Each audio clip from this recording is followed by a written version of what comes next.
Nagsimula ng magbantay sa kalangitan ng Ukraine laban sa drone at missile ng Russia ang mga piloto ng F-16 mula Estados Unidos at Netherlands. Ayon sa ulat, nagsimula ng magbantay sa kalangitan ng Ukraine ang mga Amerikanong at Olandes na piloto laban sa pag-atake ng Russia. Sa partikular, ang ganitong impormasyon ay ikinakalat ngayon ng maraming media.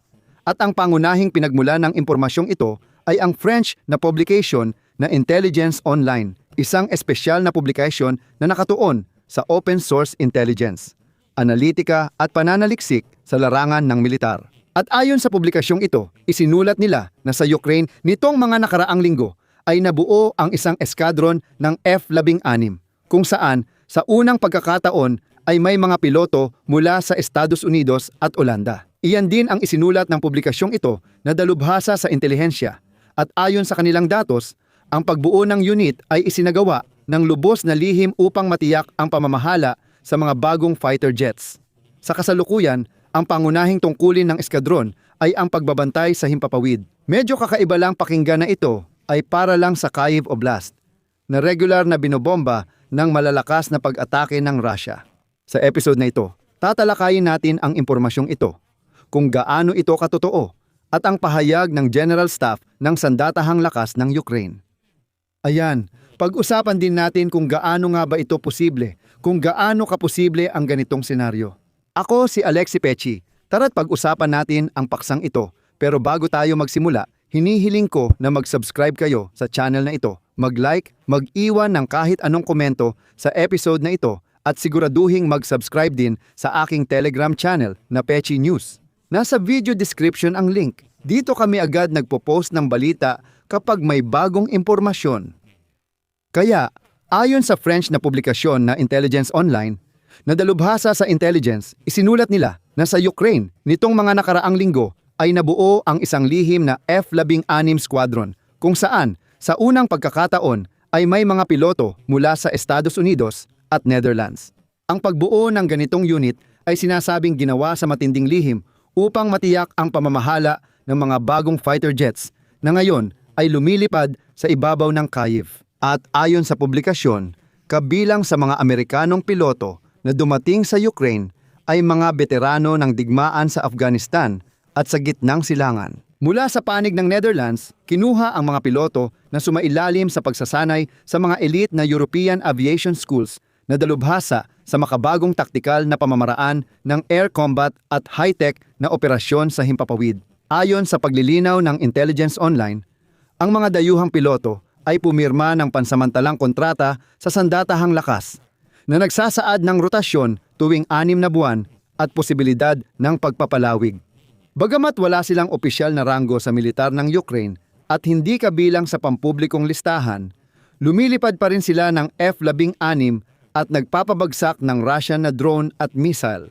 Ayon sa ulat, ginagamit ng Ukraine ang mga F-16 na ibinigay ng mga bansang kanluranin para salagin ang mga Russian cruise missile na kaliber at kaha-100 at isa pati na rin ang mga drone na Shahed na ginagamit ng Russia. Hindi tulad ng mga Ukrainian na piloto, ang mga piloto mula sa kanluran ay marunong gumamit ng mga high-tech na kagamitan, partikular na ang mga sniper targeting at reconnaissance pod. Ang sistemang ito ay nagpapakita ng mga target sa malayo at sinusubaybayan ang mga missile at drone kahit sa dilim o ulap.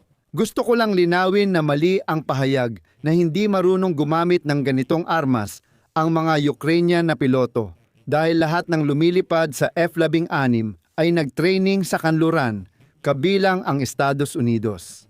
Kakaiba naman kung tinuruan silang gamitin ang mga fighter jet na ito pero hindi itinuro kung paano gamitin ang target detection system. Kakaiba nga yun. Pero tinitiyak ng Intelligence Online na totoo ang nangyari.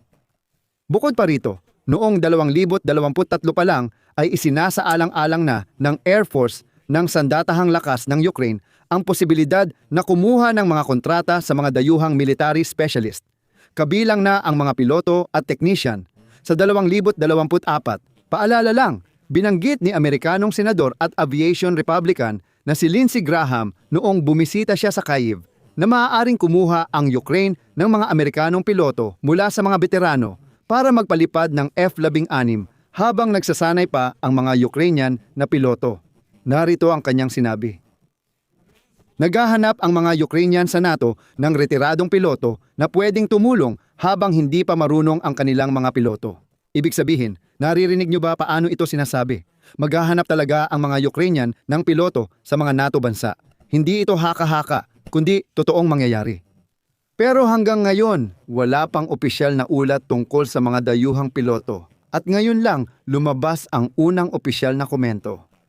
Pinabulaanan ngayon ni Yuri Ignat, ang hepe ng komunikasyon ng Air Force Command ng Sandatahang Lakas ng Ukraine, ang pahayag tungkol sa isang lihim na eskadron ng F-16 na may mga dayuhang piloto sa Ukraine at binigyang diin ang trabaho ng mga Ukrainian na piloto. Ayon sa kanya, nagpakalat ang French na publikasyong Intelligence Online ng hindi totoong impormasyon tungkol sa diumano'y lihim na eskadron na ito na may mga dayuhang piloto. At pabirong sinabi ni Ignat, oo, at si Tom Cruise pa ang namuno sa eskadron na iyon. Ngunit, binigyang diin din niya na ang mga Ukrainian na piloto ng Air Force ng Sandatahang Lakas ng Ukraine ay nagpapakita ng pinakamataas na kahusayan, matagumpay na pinabagsak ang mga Russian na drone at missile. Sabi ni Ignat, na-neutralize nila ang karamihan sa cruise missile ngayong umaga, Pebrero 17, ito ang kanyang pahayag. Gayunpaman, kapaki-pakinabang ding makita ang reaksyon ng mga Ruso. Hanggang ngayon ay hindi pa rin sila naniniwala sa tagumpay ng mga Ukrainian na piloto at sa pag-unlad ng aviation ng Air Force ng Sandatahang Lakas ng Ukraine. Hindi ko masasabi kung sino ang tama o mali sa sitwasyong ito. Hindi ko rin masasabi kung may mga banyagang piloto ba sa F-16 Squadron o wala.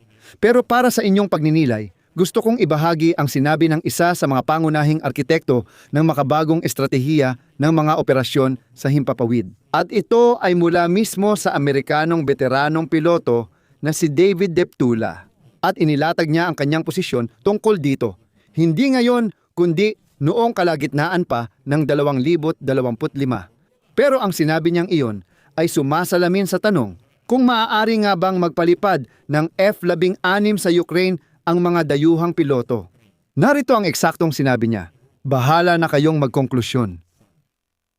Walang direktang legal na pagbabawal na pumipigil sa mga Amerikanong piloto, lalo na sa mga hindi na aktibong naglilingkod na tumulong sa Ukraine.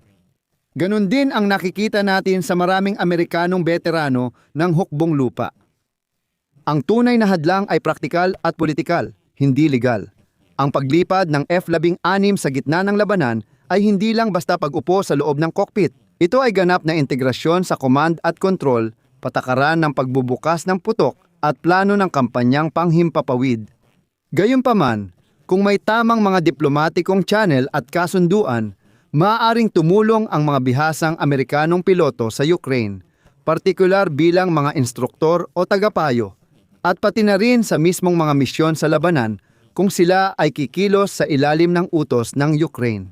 Kailangan ng pampulitikang kagustuhan mula sa parehong panig.